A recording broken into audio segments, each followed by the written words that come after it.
Alrighty, guys, it is 3:30 this Thursday, September 4th. Time to wrap it up for today. And I had to say, we have a spectacular day.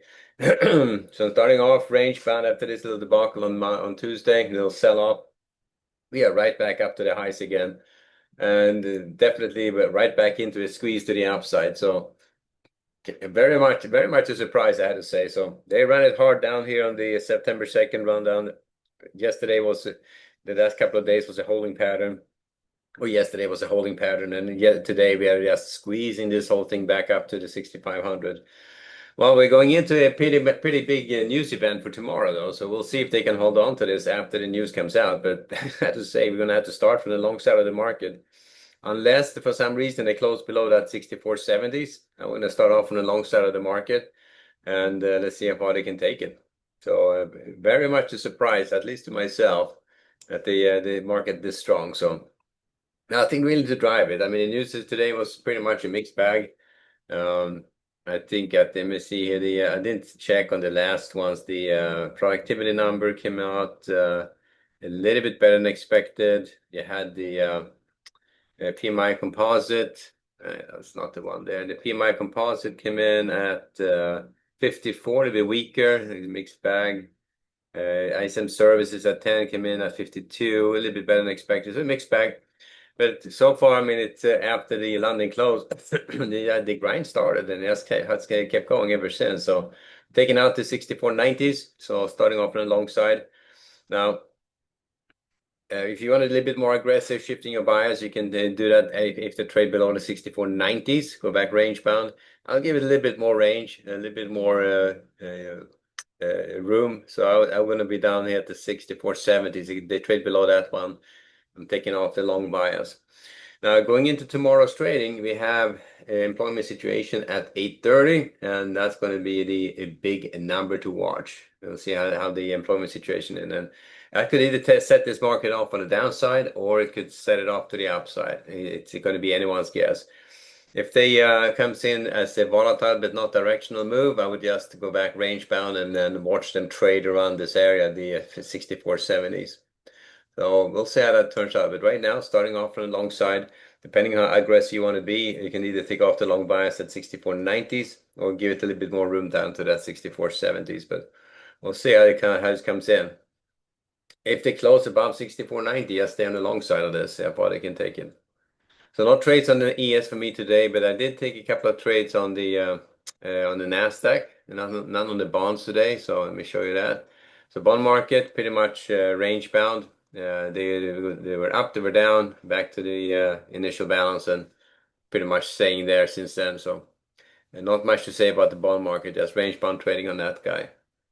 On the Nasdaq, squeeze to the upside. That a heck of a move to the upside on the Nasdaq. They're right up here against this upper area. And I remember we talked about short setups all the way up here to that 23, 650. So far they're right up here against that upper level. But you had to say it's a pretty good squeeze. In the C period, they ran it down here to the 420s. It held. That was a pretty violent move, and then he has been squeezing this back here slowly to the upside and grinding it. It's been a slow-mo grind, and I have not tried to engage that move.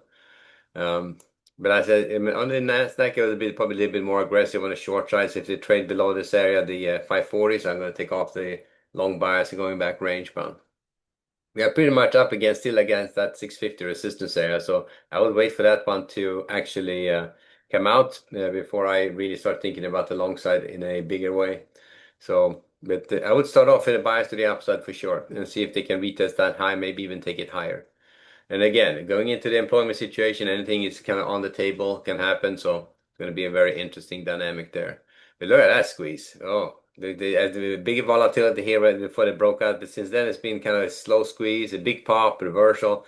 It's easy to get caught in this one. It's a big move, though. So it's you have to really get good trade location to be able to stick with a trade like this because it's moving pretty good and reversing pretty hard. So, but net to the upside every time. So it gives you that nice slow grind to the upside. So stay on the long side on both ES and NASDAQ. On the NASDAQ, I'm taking off the long bias below the 560, 570s. And on the ES below 64.90s, maybe 70s if you want to be less aggressive. And then on oil and gold, not much to say about those. Gold's just range bound, stuck in the range. 3600, they had a big run so far as the holding day. Nice run down in the overnight, but they retraced that. And 3600, I think that's your attractor right now. It's going to start building value there. So I will start off range bound right there, looking to sell up to the 3620s, looking to buy down to the 3590s, and then just stay in that range. If it breaks out, I would take it whatever side it breaks out of and go with that direction. And then on oil, is we are pretty much back to 64 going sideways. So I would start off range bound on oil, no particular bias on that one going into tomorrow's trading. So we'll see. Back to the ES, and so three trades on the Nasdaq today. I forgot to mention those. Pretty much, they were earlier on today. One was a loser on the way down here. I tried to get short thinking they were actually trying to take this lower. Got knocked out of that trade. Managing risk, didn't get myself caught in a huge trade. Tried another short a little bit higher, and then that one high ticked maybe before they ran down, and got in on another long trade after that pullback and got back out at the initial balance high, and that made me back the whole amount. So I was back right down, right back to zero, and I figured, okay, I'm not going to push my luck today. Two losers, one winner. I'm back to break even, so I'll take that and I'll stick with that for now.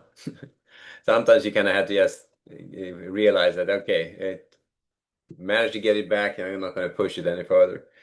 All right, back to the ES. So that's what we have. We're starting off with a slight bias to the upside. Let's see how they end up closing. But at this point, on the ES below the 90s, if you want to be more aggressive, below 70s, if you want to be less aggressive, to shift your bias back to range bound. But both ES and Nasdaq right now, as it stands, starting off with a slight bias to the upside.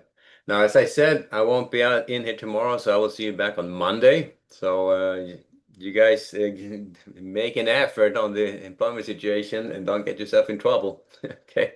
And I'll let you know how it goes on Monday with the marlin fishing. Okay, guys.